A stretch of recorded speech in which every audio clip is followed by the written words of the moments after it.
Le syndicat des énergies de Seine-et-Marne, c'est aujourd'hui 432 communes qui sont regroupées, c'est-à-dire la quasi-totalité du département, comme vous pouvez le voir sur cette carte, et qui sont répartis en 11 territoires de couleurs différentes, afin d'en faciliter la gestion administrative. Et d'ailleurs, pour ce faire, nous avions dès 2010 anticipé et construit le siège qui était destiné à recevoir l'ensemble des représentants de tous ces syndicats primaires, qui sont devenus un seul maintenant, dont vous voyez la maquette aujourd'hui. Je vous invite maintenant, si vous voulez bien, à me suivre pour vous faire découvrir l'exercice de toutes nos compétences dans nos services.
Tout d'abord, cette plateforme qui est consacrée à notre compétence première, qui est l'électrification. L'électrification, c'est bien sûr tous les enfouissements des réseaux secs, et c'est aussi, lorsque c'est nécessaire, le renforcement des dits réseaux. À la demande des communes, le syndicat coordonne la maîtrise d'ouvrage et assure la maîtrise d'œuvre pour ces travaux. Le but de l'enfouissement consiste à améliorer le cadre de vie des habitants, à sécuriser les réseaux électriques et à réaliser un éclairage public plus économe. Alors, en termes de planification, le SDESM interroge toutes les communes adhérentes en janvier de l'année N-1 afin de connaître leurs souhaits concernant les différents enfouissements de réseau. Une fois le souhait donné au SDESM, le chargé d'affaires s'occupe de rencontrer la commune pour un petit peu approfondir notamment le périmètre du chantier pour ensuite monter un avant-projet sommaire. Donc cet avant-projet sommaire est à la fois un élément technique et financier qui ensuite est retransmis à la commune pour qu'elle puisse délibérer afin de savoir si on réalise ou pas les travaux. Une fois que la commune a accepté ce projet, donc cet avant-projet sommaire, le rôle du chargé d'affaires du SDESM est donc de mettre en concurrence les 6 entreprises de l'accord cadre afin que l'entreprise soit notifiée pour réaliser les travaux. Une fois que cette entreprise est notifiée, le chargé d'affaires se charge auprès des différents concessionnaires de réaliser les études approfondies afin de pouvoir donner les différentes informations techniques aux entreprises pour faire l'étude et la réalisation des travaux.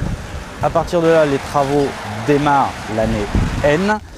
Le chargé d'affaires s'occupe de réaliser un suivi rigoureux à la fois technique et financier pour le bon déroulement du chantier. Une fois le chantier réalisé, le chantier est réceptionné avec la commune et le chargé d'affaires se charge de vérifier l'aspect financier, donc c'est-à-dire un maîtrise contradictoire afin de valider les projets de décompte. Nous avons demandé au syndicat d'enfouir de dissimuler nos réseaux électriques et téléphoniques.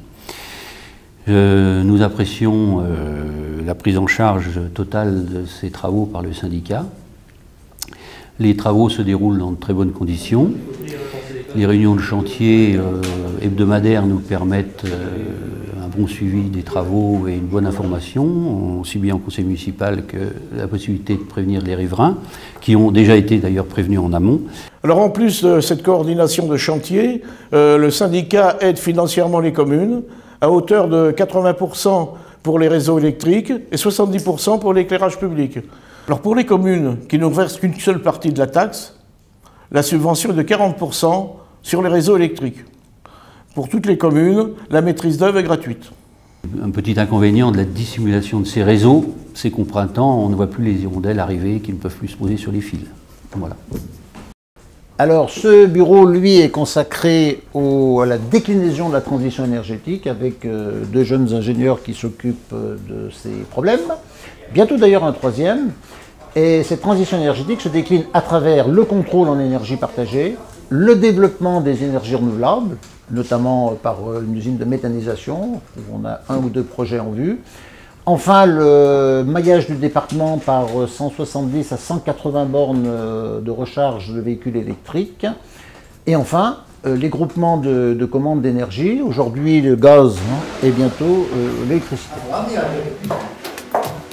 Bonjour Madame Bornich. Bonjour, merci d'être venu. On va faire notre réunion là-haut si vous voulez me suivre.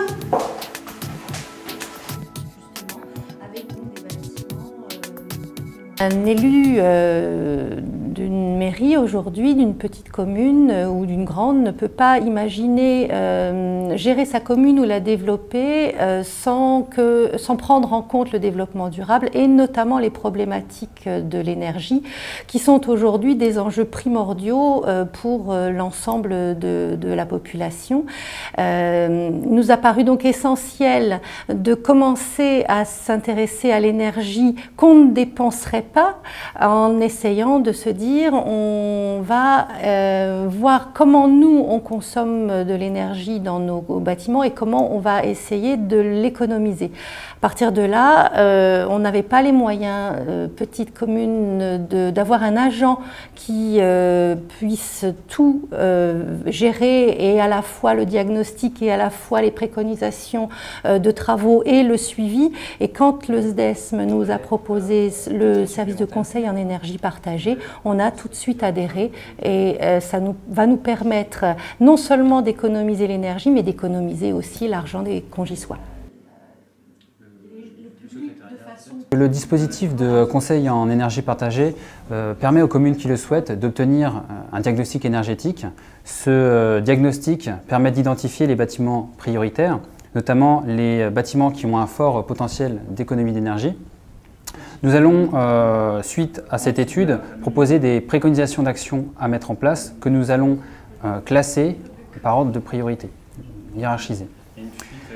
Nous réalisons également une mission de suivi, c'est-à-dire que nous allons suivre les factures énergétiques de la commune pour évaluer les gains en termes financiers des éventuels travaux. Et à cela s'ajoute également une mission d'accompagnement dans laquelle nous pouvons accompagner les éventuels projets de la commune, que ce soit sur des nouvelles constructions ou sur des projets de rénovation. Bon, je vous remercie d'être venu et puis tenez-nous au courant. En complément du conseil en énergie partagée, donc le SDESM met à disposition à travers ses techniciens spécialistes des groupements de commandes. Donc, le premier qui démarre au 1er janvier 2015 concerne le gaz suite à un changement de législation. Et le second donc, concernera l'électricité et cela démarrera au 1er janvier 2016. Le SDESM a également décidé de s'engager dans la transition énergétique. Donc la transition énergétique dit penser à énergie renouvelable, ça peut être la méthanisation, ça peut être l'éolien, ça peut être la biomasse. Aujourd'hui donc le SDESM a avancé dans un projet de méthanisation, c'est-à-dire de production de gaz. Ça peut être à partir notamment de boues de stations d'épuration ou à partir de fumier de cheval. Et le SDESM donc, a avancé sur un projet qui s'inscrit en partenariat avec les collectivités de manière mitoyenne au site de la station d'épuration de Damary-les-Lys. Alors ici, c'est le service qui se consacre à l'éclairage public. C'est un service d'ailleurs qui est particulièrement prisé par nos communes, puisqu'il est générateur d'économies au travers notamment des nouveaux matériels et qui s'inscrit tout à fait dans la transition énergétique qui est actuellement, comme vous le savez, une des priorités du gouvernement. L'éclairage public représente 48% des consommations d'électricité dans la commune. En gros, 38% de la facture d'électricité. Il y a là un important gisement d'économie d'énergie. Dans cet objectif, le syndicat offre la possibilité aux communes de nous déléguer la maîtrise d'ouvrage. En particulier, les communes bénéficient de la maîtrise d'œuvre, également d'un bordereau de prix intéressant et du suivi des travaux jusqu'à la réception. le budget de l'énergie est tout à fait important et donc on essaye de faire des études pour essayer de limiter cette énergie. J'ai demandé à mes services de transformer petit à petit les équipements pour des économies et on est très intéressé par le fait qu'une structure comme la vôtre puisse nous donner des renseignements et des possibilités d'amélioration sur les énergies et les économies d'énergie possibles. On a un pôle d'éclairage public dédié à toutes nos communes. On se répartit les rôles en 3 volets. Déjà, le premier volet, c'est la partie expertise, où toutes nos communes peuvent nous confier lors de leurs travaux en termes de délégation gratuite. Alors l'expertise, toujours une veille technique et réglementaire. Et un 3e volet qui est plus pour la maintenance, donc un marché de service. Notons par ailleurs que les communes qui nous reversent la taxe sur l'électricité, la TCCFE, bénéficient de subventions du syndicat. Le syndicat finance des opérations exceptionnelles dans le cadre des économies d'énergie sur l'éclairage public. Par exemple, en 2013 et en 2014, nous avons remplacé 1700 points lumineux dans les communes en remplacement des lampes ballons fluo qui, je le rappelle, les lampes ballons fluo doivent disparaître au 1er janvier 2015. Bien, nous avons réalisé un chantier d'éclairage public au lieu-dit La Commanderie, une résidence, où nous avons changé 8 lampadaires boules. Donc 5 ont été pris par votre syndicat en charge et 3 par la commune. Tous ces travaux, subventionnés ou pas, doivent respecter notre charte éclairage public, dont les principales caractéristiques sont les économies d'énergie et les qualités environnementales. Vous êtes là aujourd'hui sur le parc d'exposition. Alors c'est un parc d'exposition extérieur dédié au domaine de l'éclairage public. C'est le premier site en France en multimarque qui représente plus d'une 50aine de produits différents entre des solutions à LED et des solutions à lampe conventionnelles. Alors chaque produit a été choisi par un critère esthétique. C'est vrai que l'identité esthétique pour une collectivité est importante. Elle fait partie du patrimoine. Les candélabres sont des produits de lumière, effectivement, mobilier urbain, intégration et identité de la commune, mais de produire de la lumière face à une solution à retenir au niveau des performances énergétiques. Ici, c'est le bureau consacré au système d'information géographique qui regroupe aujourd'hui 2 ingénieurs qui travaillent sur le sujet. Et depuis leur création, ils ont vectorisé plus de 220 communes. C'est notamment le cadastre qui est mis à disposition bien évidemment de toutes les communes. Ça représente aujourd'hui la simple couche d'éclairage public, n'est-ce pas, plus de 40 000 points lumineux, c'est ça? Le système d'information géographique est le moyen par lequel le syndicat collecte et met à disposition de ses adhérents un certain nombre de jeux de données géoréférencés sur les domaines d'activité du syndicat. L'électrification, les travaux, l'éclairage public, mais aussi le plan cadastral et les réseaux de communication électronique.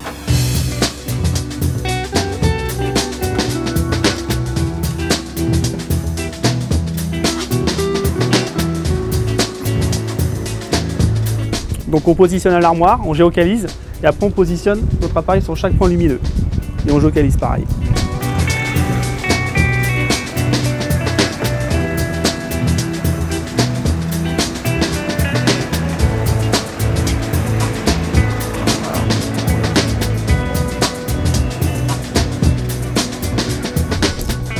Mon rôle au sein du SDESM est de contrôler et de vérifier l'exactitude du relevé effectué par le prestataire, ce qui nous permet d'avoir une cartographie et une base de données exacte. C'est-à-dire que je contrôle la précision des positionnements, l'exhaustivité des données, mais aussi la pertinence des champs techniques.